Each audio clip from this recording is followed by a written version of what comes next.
Hello everyone, कैसे हैं आप सब। मैं नाजिम खान एक बार फिर से आप सभी का स्वागत करता हूं आपके अपने यूट्यूब चैनल नौकरी 24 पर।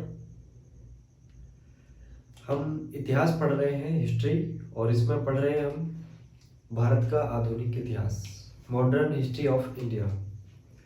पिछली क्लास हमने करी उम्मीद करता हूं आपने बहुत अच्छे से उसको समझा होगा, उसको रटा नहीं होगा, बल्कि उसको समझ के एक स्टोरी के तौर पे, एक कहानी की तरह उसको याद किया होगा, उसको समझा होगा। अब दूसरी क्लास हम शुरू करेंगे कि हमने छोड़ा था बहादुर शाह प्रथम पे, क्योंकि औरंगजेब की मृत्यु हो जाती है तो उसका उत्तराधिकारी बनता है बहादुर शाह, उसका औरंगजेब का पुत्र। लेकिन एक छोटा सा रिवीजन मैं आपको करा देता हूं पिछली क्लास का, कि हमने ये पढ़ा कि मुगल साम्राज्य, जो कि एक बहुत अच्छी स्थिति में था, 1526 बाबर के द्वारा नींव रखी गई दिल्ली सल्तनत को खत्म कर।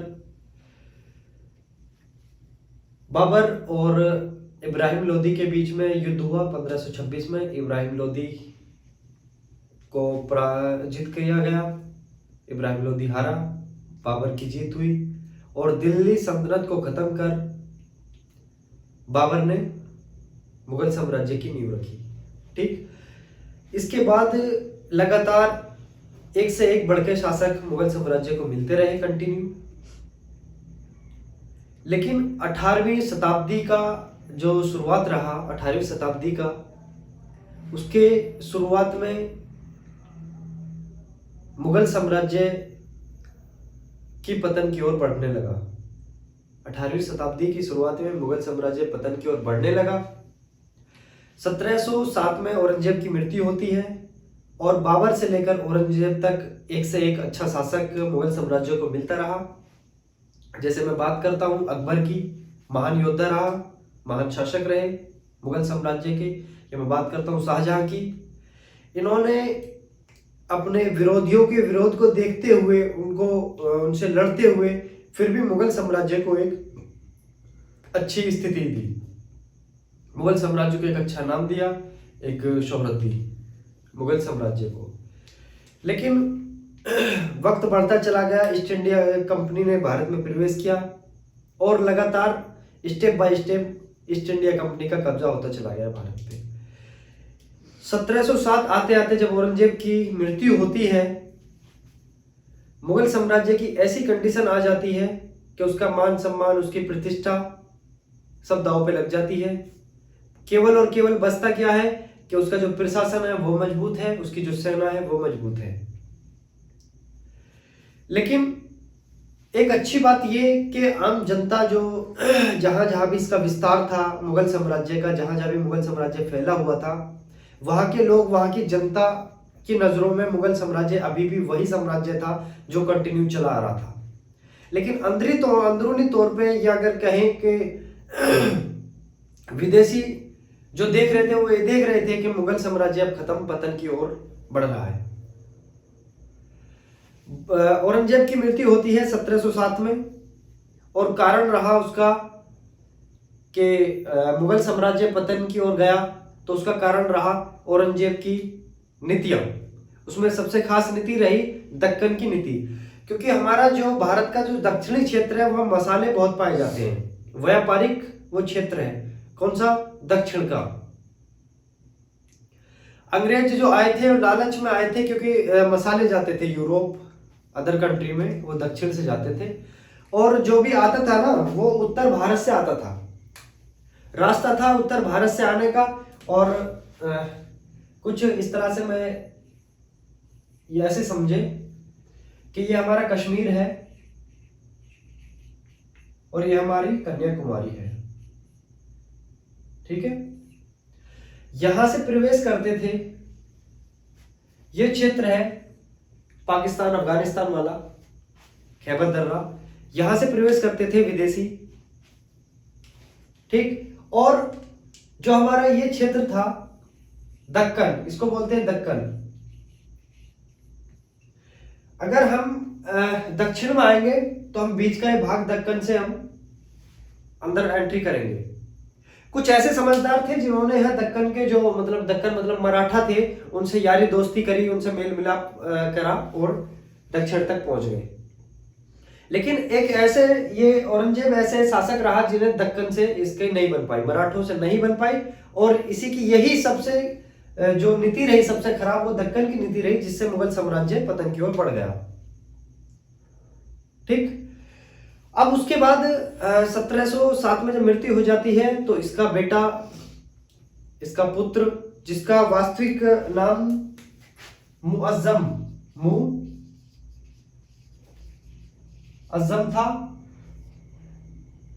जिसका वास्तविक नाम मुअज्जम था, ये गद्दी पे बैठते हैं, पदभार संभालते हैं, मुगल साम्राज्य के शासक बनते हैं।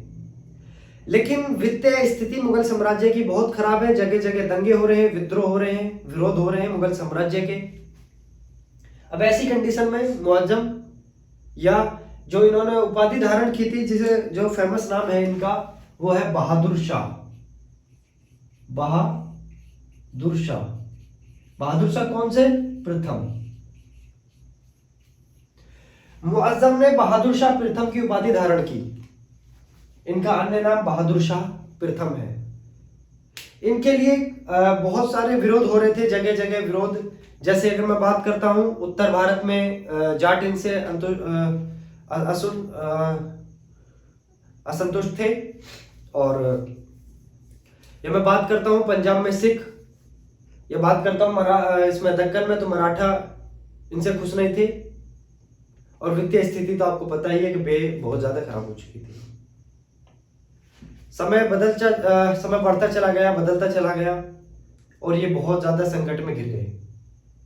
केवल इनके पास बच रहा था कि प्रशासन इनका ठीक था थोड़ा, और इनकी जो सेना थी वो मजबूत थी, और आम जनता की नजरों में इनका अच्छा वही दबाव चल रहा था, नाम चल रहा था कि हाँ मुगल साम्राज्य कुछ है। ठीक। बात करते हैं कि कहां कहां क्या क्या हो रहा था, किसने साथ दिया, किसने साथ छोड़ा, इन्होंने किसका माना। लेकिन बहादुर शाह प्रथम, इनके नसों में भी ऐसा खून बह रहा था। शासक थे, बाबर था, अकबर था, हुमायूं, जहांगीर, ये सब ऐसे शासक थे, इन्होंने भी लगा कि हाँ ठीक है, हम भी ठीक हैं, हम भी कुछ कर सकते हैं। तो इन्होंने आमेर का शासक थे जयसिंह, आमेर के शासक जयसिंह थे, और इनकी जयसिंह से नहीं बननी थी। किसकी नहीं बननी थी? बहादुर शाह प्रथम की जयसिंह से नहीं बननी थी। जयसिंह का भाई था विजय सिंह। तो इन्होंने ये सोचा कि हम जयसिंह को विजय सिंह से रिप्लेस कर दें, मतलब हम जयसिंह को गद्दी से हटा दें और विजय को उस पर गद्दी पे बैठा दें। और साथ ही साथ मारवाड़ के राजा थे अजीत सिंह, उनके यहाँ इन्होंने फौज भेज दी और जबरदस्ती उस पर उनके क्षेत्र पर कब्जा करने की कोशिश की। इन दोनों जगह को देखते हुए वहां की जो जनता थी उसमें आक्रोश हुआ, इनके नाम से विद्रोह हुआ, विरोध प्रदर्शन हुए, जिसको देखते हुए इन्होंने अपने कदम पीछे हटाने के लिए कहा, और ये पीछे हटे। मतलब कि जो हमारे जयसिंह थे उनको आमेर का शासक रहने दिया, और जो हमारे मारवाड़ के वो थे शासक, उन्हें मारवाड़ का रहने दिया। अजीत सिंह मारवाड़ के थे, उन्हें मारवाड़ का रहने दिया। अब चलते हैं हम जो सबसे मोस्ट है कि विद्रोह जहां जहां हो रहे थे उनके लिए क्या इन्होंने योगदान दिया, उन्होंने उसको कैसे इन परिस्थितियों को संभाला, कि जहां वित्तीय संकट है उसको इन्होंने कैसे संभाला, या कहीं विद्रोह हो रहे हैं इनके नाम से, या कहीं विरोध हो रहे हैं, विरोध प्रदर्शन, उसको इन्होंने कैसे कंट्रोल किया, कैसे मुगल साम्राज्य को संभाला, अपनी गद्दी को संभाला, अपने समय को व्यतीत कराया। चलो आगे बढ़ते हैं।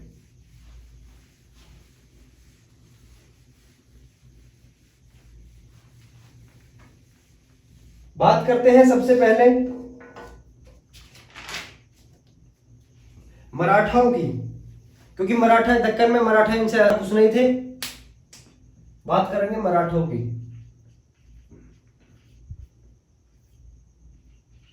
ठीक, कि इन्होंने मराठाओं को खुश करने के लिए क्या किया, मराठाओं से इन्होंने कैसे क्या बनाया। ठीक है, चलिए मराठाओं से देखो इन्होंने दो तरह का काम किया। कहीं ऐसे ही जाने दिया, कहीं मेल मिलाप की नीति अपनाई। तो मराठाओं से इन्होंने मेल मिलाप की नीति अपनाई। कौन सी?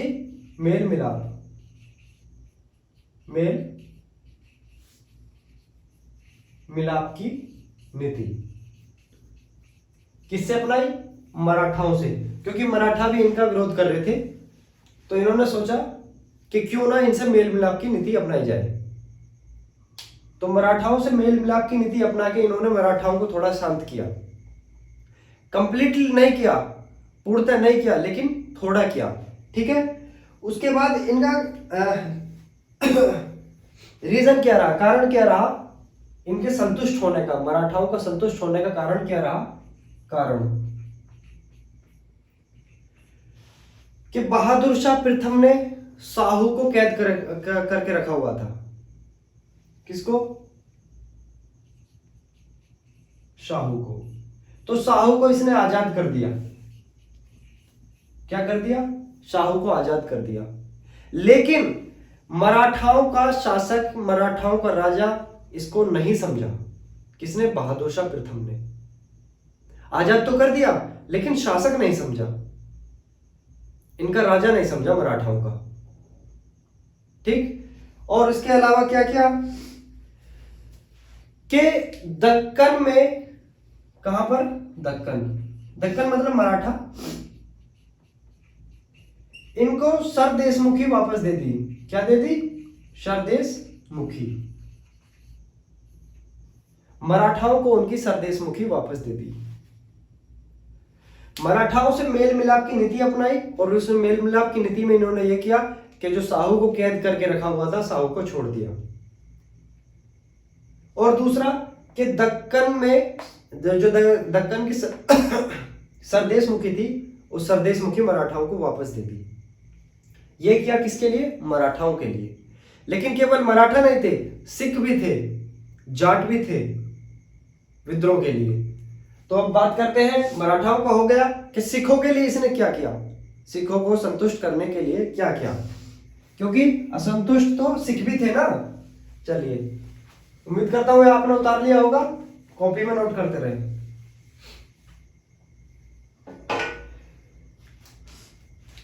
सिखों की बात करते हैं हम।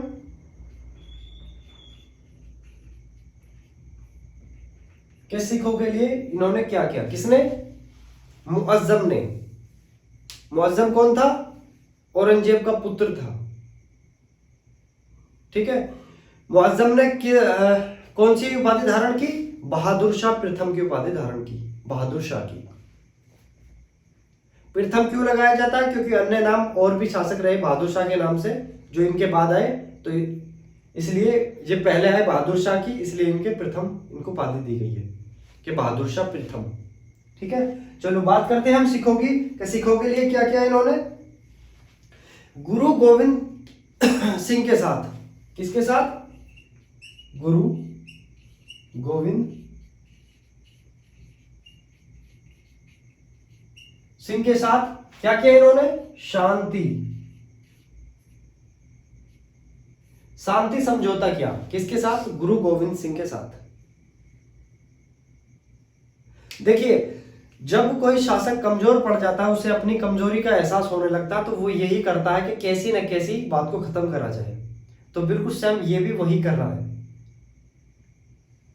जो कब्जे में आ रहा है उसे कब्जा कर रहा है, जो नहीं आ रहा उसको छोड़ दे रहा है, बाकी समझौता कर रहा है कि हाँ बस ठीक है, हम अपना चलाए, तुम अपना चलाओ, तुम भी खुश रहो, हम भी खुश हैं। ठीक है। क्योंकि कमजोर की यही निशानी होती है। चलिए, गुरु गोविंद सिंह के साथ इसने क्या किया? शांति समझौता किया। गुरु गोविंद सिंह मतलब सिखों के साथ में। मराठाओं के लिए मैंने आपको बता दिया क्या करा था। मराठाओं के लिए, मराठाओं को सरदेशमुखी वापस दे दी। ठीक। चलिए, और इसके अलावा क्या किया? गुरु गोविंद सिंह को मनसब भी दे दिया। मनसब एक कर था, यह भी वापस कर दिया। मनसब भी वापस कर दिया। किसको? गुरु गोविंद सिंह को। शांति समझौता तो किया ही किया, बल्कि मनसब भी वापस दे दिया कि लो जी, मनसब भी आप ले लो, हम तो इतने कमजोर हैं। क्योंकि इन्हें तो केवल जो विद्रोह हो रहे थे, विरोध हो रहे थे, उसको शांत करना था। और शांत करने के लिए ठीक है, जो जिसको चाहिए ले जाओ। तो गुरु गोविंद सिंह के साथ शांति समझौता कर लिया कि ठीक है, आप हमारे खिलाफ विद्रोह ना करें, विरोध ना करें हमारा, कि आप शांति समझौता और अपना मनसब भी ले लीजिए। ये सिखों के लिए किया। ठीक है, चलिए और क्या क्या। लेकिन अभी साथ के साथ एक चीज है, पूर्णतः संतुष्ट नहीं सिख। क्यों नहीं है? क्योंकि बंदा बहादुर से अभी भी खटास है, अभी भी झगड़ा चल रहा है बंदा बहादुर के साथ में। मतलब टकराव चल रहा है किसके साथ? बंदा बहादुर के साथ। तो इसका कंप्लीट रिजल्ट क्या निकला? इसके कंप्लीट रिजल्ट ये निकला कि पूर्णतः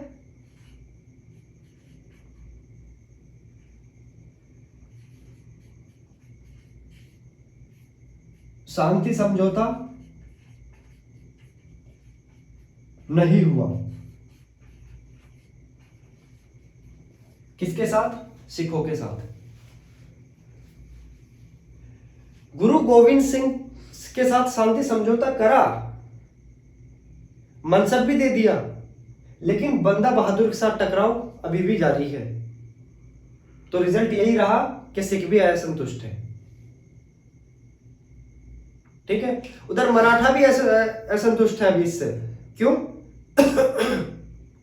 क्योंकि इसने उनका राजा नहीं दिया, उनका शासक नहीं दिया।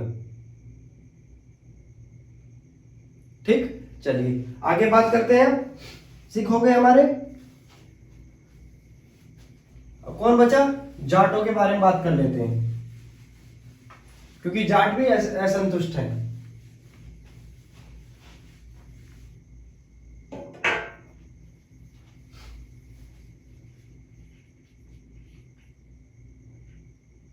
जाट और बुंदेला।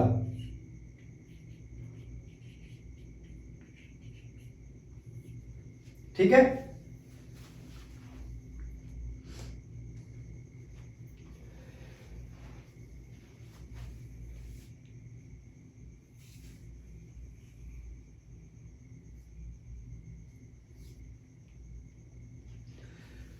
हाँ।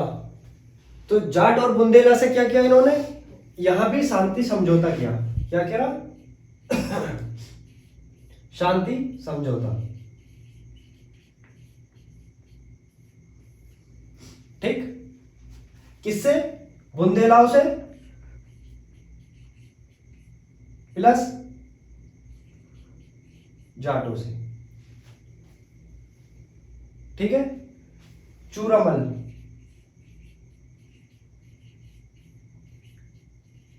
राजा के साथ में शांति समझौता, जाट और बुंदेला। ठीक, मराठा भी असंतुष्ट है, सिख भी अभी असंतुष्ट है, और जाट बुंदेला से इनका शांति समझौता हो गया। केवल यहां इनका कुछ रिजल्ट इनके हाथ आया। ठीक, लेकिन अभी परिस्थिति बहुत खराब है मुगल साम्राज्य की, क्योंकि एक से एक जो शासक मिलते जाएंगे इन्हें, वो एक से एक बड़े नालायक मिलते चले जाएंगे। ठीक है, चलिए आगे बढ़ते हैं।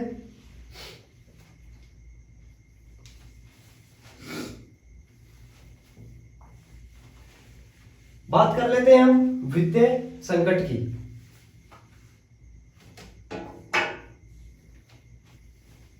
वित्तीय संकट,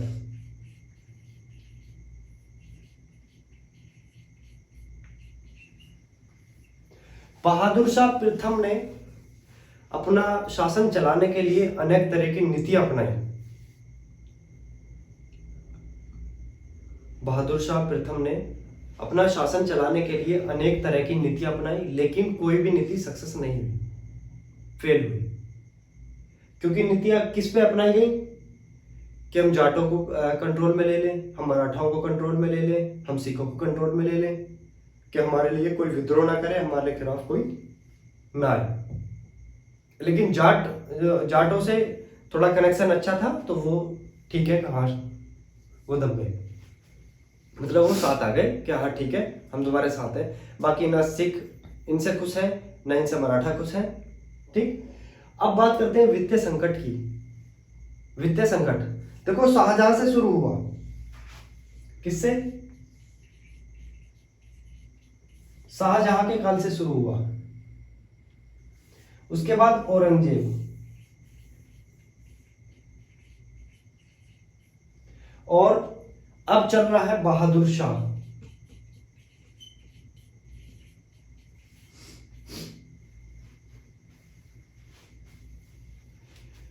वित्तीय संकट शाहजहां के शासन से शुरू हुआ, शाहजहां के काल से। औरंगजेब, मतलब ऐसा समझ लीजिए कि यहाँ 10% था, तो इसने शाहजहां पे 10% था, तो औरंगजेब ने इसको 50% कर दिया। औरंगजेब की मृत्यु के बाद बहादुर शाह आए तो इन्होंने 70% कर दिया, और जो आएंगे उनसे भी बुरी स्थिति करके चले जाएंगे। नौबत ऐसी आ जाएगी कि इन्हें ईस्ट इंडिया कंपनी से लोन लेने की जरूरत पड़ेगी। जो लोन देगा जाहिर सी बात है शासन भी तो वही करेगा, उसी की मर्जी से तो गद्दी पे बैठेंगे। तो ये हमारा वित्तीय संकट, इसे उभारने के लिए क्या करा? कुछ नहीं, इन्होंने ईस्ट इंडिया कंपनी के जो गवर्नर थे उनके साथ समझौता करना शुरू कर दिया इन्होंने, वित्तीय संकट को दूर करने के लिए। स्पेशली इनके पास कुछ ऐसी नीति नहीं थी, क्योंकि ये तो केवल वो थे कि जो हमारे बाप दादा छोड़ गए बस उसी में मजे करें। राजनीति इन पे नहीं करनी आई, इन पे कुछ संभालना नहीं आया, और इन्होंने तो जो करा, इनसे जो बादशाह है वो और भी महानालायक निकले। उनके बारे में पढ़ेंगे हम अगली वीडियो में। फिलहाल हमने जाना कि औरंगजेब की जो मृत्यु हुई थी वो 1707 में हुई थी, और 1707 के बाद बहादुर शाह, जिसका वास्तविक नाम मुअज्जम है, वो 1707 में गद्दी पर बैठा, और कब तक चला? 1712 तक। ठीक है, चलिए। और अब इसके बाद में जहांदार शाह आएंगे जो गद्दी को संभालेंगे, लेकिन जहांदार शाह को पढ़ेंगे हम अगली वीडियो में। मिलते हैं आपसे अगली वीडियो में। धन्यवाद।